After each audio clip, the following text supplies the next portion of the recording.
Beautifully timed. What a shot. And Hardik just joins in the fun.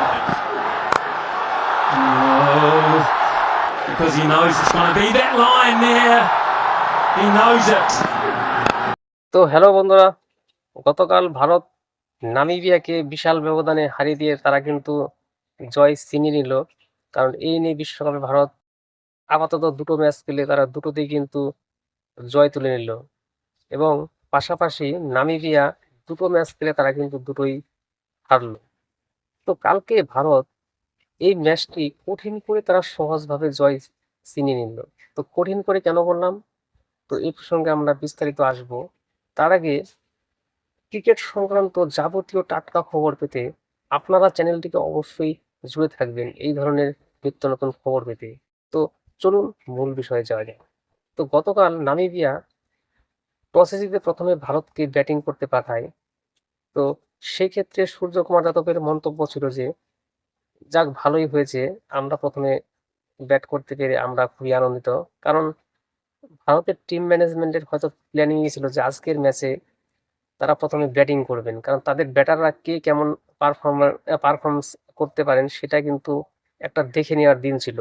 কেননা সামনে 15ই ফেব্রুয়ারি একটা big match আছে, সেই ম্যাচে কিন্তু আমাদের ব্যাটারদের কিন্তু পরখ করে নেওয়া দরকার যে কে কেমন খেলতে পারে।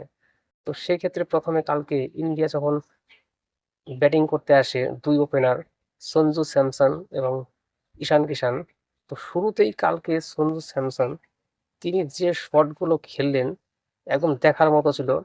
কারণ তিনি যে ছয়গুলো মারছিলেন একদম তার মধ্যে সেই কনফিডেন্স ছিল যেগুলো আমরা কিন্তু সাম্প্রতিক যে টি-20 সিরিজ ছিল সেখানে আমরা কিন্তু দেখতে পাইনি। তিনি একদম টপ ছিলেন, কিন্তু কালকে তার শটগুলো দেখে মনেই হয়নি যে তিনি মানে ফর্মে নেই, তার শটগুলো দেখার মতো ছিল।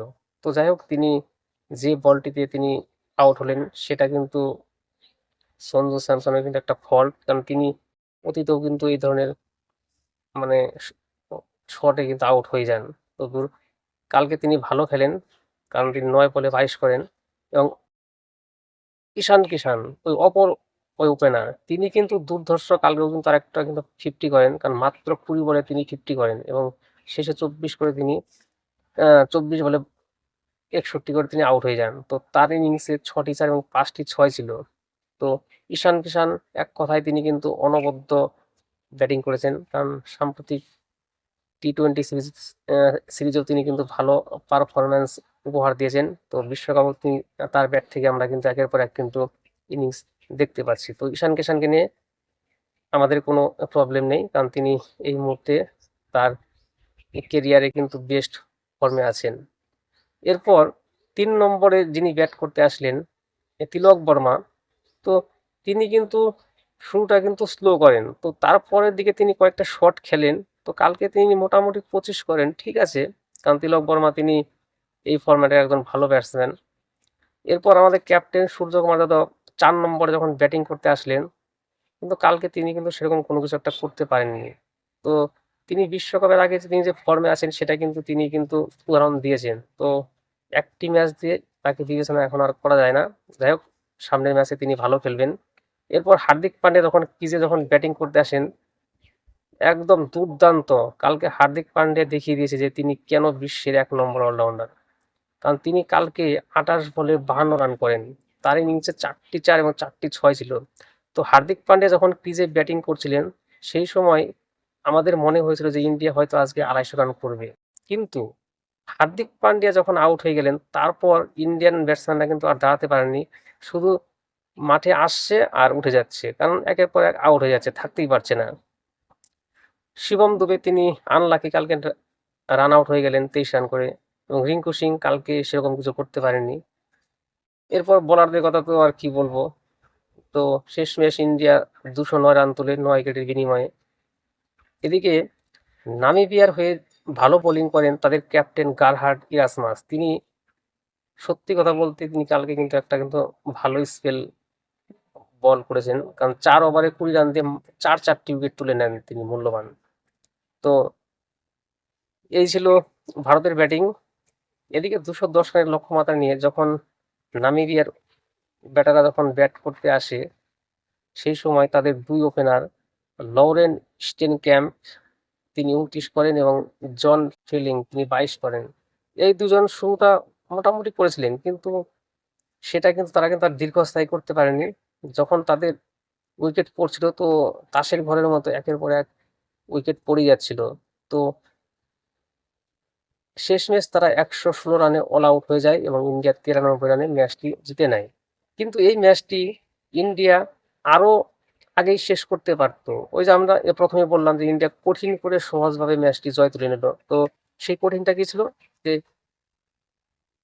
যখন কালকে কোনো একটা জিনিস খেয়াল করে দেখবেন, হার্দিক পান্ডিয়াকে দিয়ে কিন্তু ওপেনিং বল করানো হয়েছে। এটা একটা ইন্ডিয়ার প্ল্যান ছিল যে কেমন পারফর্ম করতে পারে হার্দিক পান্ডিয়া, যে প্রথম শুরুতেই বল করে। তো হার্দিক পান্ডিয়া কিন্তু সেটা কিন্তু কালকে প্রমাণ করেছেন। তিনি 4 ওভারে 21 রান দিয়ে 2 উইকেট নেন। এবং অর্শদীপ সিং তিনি 3 ওভারে 36 রান দিয়ে 1 উইকেট নেন। দুবে 2 ওভার 2 বল করে 11 রান দিয়ে 1 উইকেট নেন। এবং বুমরাকে কিন্তু অনেক পরে নিয়ে আসা হয়েছে, পাওয়ার প্লের পর। তিনি 4 ওভারে 20 রান দিয়ে 1 উইকেট নেন। এবং বরুণ চক্রবর্তী তিনি মাত্র 2 ওভার বল করেন, 7 রান দিয়ে 3টি উইকেট নেন। এবং অক্ষর প্যাটেল তিনি 3 ওভার বল করে 19 রান দিয়ে 2টো উইকেট নেন। তো এটা থেকেই বোঝা যাচ্ছে যে বরুণ চক্রবর্তীকে যদি আরো একটা ওভার যদি দিত, তাহলে কিন্তু নামিবিয়া আগেই কিন্তু তাদের উইকেটগুলো হারাতো আর কি, আগেই খেলাটা শেষ হতো। তো এটা একটা ইন্ডিয়ার একটা কালকে এক্সপেরিমেন্ট ছিল বলাই যায়। কারণ কে কেমন পারফর্ম করে সেটাই হয়তো দেখে নিতে চেয়েছে এই ম্যাচটাতে, কারণ সামনে বড় ম্যাচ আছে। তো সেটার আগে টিম ইন্ডিয়া এক্সপেরিমেন্ট কালকে তারা কিন্তু ভালোভাবেই কিন্তু করে নিল, এটা বলাই যায়। তো শেষমেশ কালকের ম্যাচের সেরা প্লেয়ার হয়েছেন হার্দিক পান্ডিয়া, কারণ তিনি ব্যাটে 28 বলে 52 করেছেন এবং প্লাস বল হাতে 21 রান দিয়ে তিনি মূল্যবান 2 উইকেট নিয়েছেন। তো এই ছিল আপডেট। ধন্যবাদ।